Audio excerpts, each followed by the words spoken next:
দক্ষিণ চীন সাগরের নীল জলরাশির বুকে এক অপূর্ব দ্বীপ তাইওয়ান। ইতিহাস, প্রযুক্তি, সংস্কৃতি আর প্রকৃতির এক অনন্য সমন্বয়ে গড়ে ওঠা এই দ্বীপটি শুধু তার প্রাকৃতিক সৌন্দর্যেই সমৃদ্ধ নয়, বরং অর্থনৈতিক ও রাজনৈতিক গুরুত্বের কারণেও বিশ্ব দরবারে আলোচনায় কেন্দ্রবিন্দু। একসময় চীনের অংশ হলেও আজ এটি একটি স্বতন্ত্র পরিচয়ে বিশ্বমঞ্চে দাঁড়িয়ে আছে।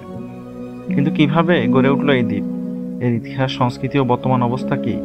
আসুন জেনে নেই তাইওয়ানের গল্প, যা একটি ছোট দ্বীপ হলেও এর গুরুত্ব বিশাল। তাইওয়ান পূর্ব এশিয়ার দক্ষিণ চীন সাগর ও পশ্চিম প্রশান্ত মহাসাগরের সংযোগস্থলে অবস্থিত একটি দ্বীপ। এটি চীনের মূল ভূখণ্ড থেকে তাইওয়ান প্রণালী দ্বারা বিচ্ছিন্ন এবং এর আশেপাশে রয়েছে জাপান, ফিলিপাইন ও দক্ষিণ কোরিয়ার মতো দেশ। তাইওয়ানের মোট আয়তন 36,197 বর্গ কিলোমিটার।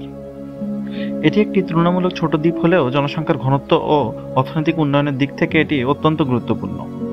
খ্রিস্টপূর্ব 6,000 বছর পূর্বে এখানে অস্ট্রোনেশিয়ান জাতিগোষ্ঠীর আদিবাসীরা বসতি স্থাপন করে, যারা বর্তমানে তাইওয়ানের আদিবাসী জনগোষ্ঠীর পূর্বপুরুষ। তাইওয়ান একাধারে মঙ্গোল সাম্রাজ্য, ইউরোপীয় কলোনি, চীন রাজবংশ এবং জাপানিদের দখলে ছিল।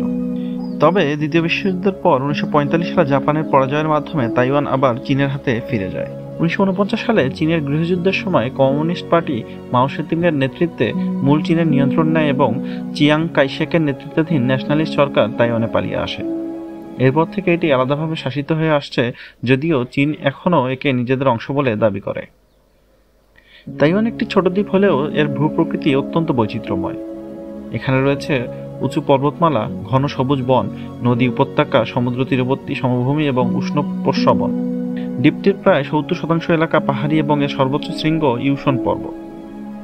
তাইওয়ানের রাজধানী তাইপেই হল একটি উচ্চ প্রযুক্তির নগরী।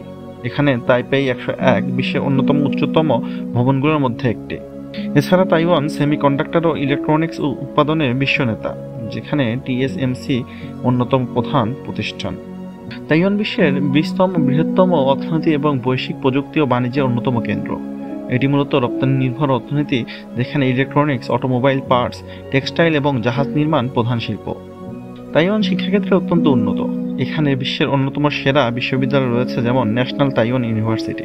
গবেষণা, উদ্ভাবন এবং তথ্য প্রযুক্তির ক্ষেত্রে দেশটি বেশ অগ্রসর। তাইওয়ানের সংস্কৃতিতে চীনা, জাপানি ও স্থানীয় অস্ট্রোনেশিয়ান সংস্কৃতির মিশ্রণ দেখা যায়। লুনার নববর্ষ, লণ্ঠন উৎসব, ঘোস্ট ফেস্টিভ্যাল ইত্যাদি এদেশের ঐতিহ্যবাহী উৎসবগুলোর মধ্যে অন্যতম। তাইওয়ানের স্ট্রিট ফুড বিশ্ববিখ্যাত। বাবল টি, বিফ নুডলস স্যুপ, স্টিকি তোফু, জিয়ান বিং ইত্যাদি জনপ্রিয় খাবারগুলোর মধ্যে অন্যতম। এছাড়া তাইওয়ানে অসাধারণ প্রাকৃতিক সৌন্দর্য রয়েছে। এর আলিশান পর্বতমালা থেকে সূর্যোদয় দেখার জন্য বিখ্যাত। এর পাহাড় বেষ্টিত শান্ত জলাশয়, সানমুন লেক এবং মার্বেল প্রস্তর দিয়ে তৈরি তারকা গর্জ এক অপূর্ব প্রাকৃতিক সৃষ্টি। তাইওয়ান একটি উষ্ণ এবং আর্দ্র জলবায়ুর দেশ। এটি মাঝে মাঝে টাইফুন ও ভূমিকম্পের কবলে পড়ে, কারণ এটি ভূমিকম্প প্রবণ এলাকায় অবস্থিত। তবে চীনের কমিউনিস্ট বিপ্লবের পর থেকে চীন ও তাইওয়ানের মধ্যে শাসন ক্ষমতা নিয়ে বিরোধ চলে আসছে। চীন মনে করে তাইওয়ান চীনের অবিচ্ছেদ্য অংশ এবং একদিন এটি চীনের সাথে পুনরায় একীভূত হবে।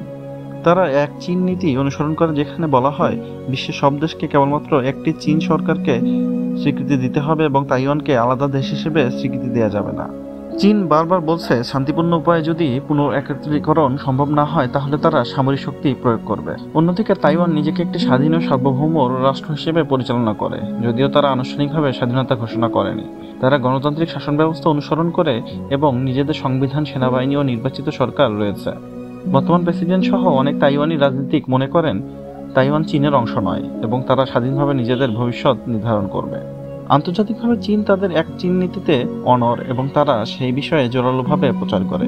যুক্তরাষ্ট্র ও তার মিত্র দেশগুলো প্রকাশ্যে এক চীন নীতি মানলেও তারা তাইওয়ানকে অস্ত্র ও কৌশলগত সহায়তা প্রদান করে, যাতে তারা চীনের আক্রমণ থেকে নিজেদের রক্ষা করতে পারে।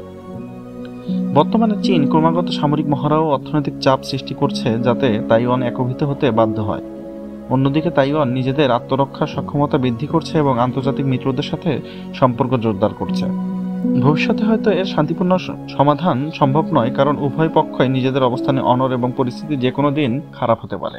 এই বিরোধ আঞ্চলিক ও বৈশ্বিক রাজনীতিতে অত্যন্ত গুরুত্বপূর্ণ এবং এর পরিণতি পুরো বিশ্বকে প্রভাবিত করতে পারে।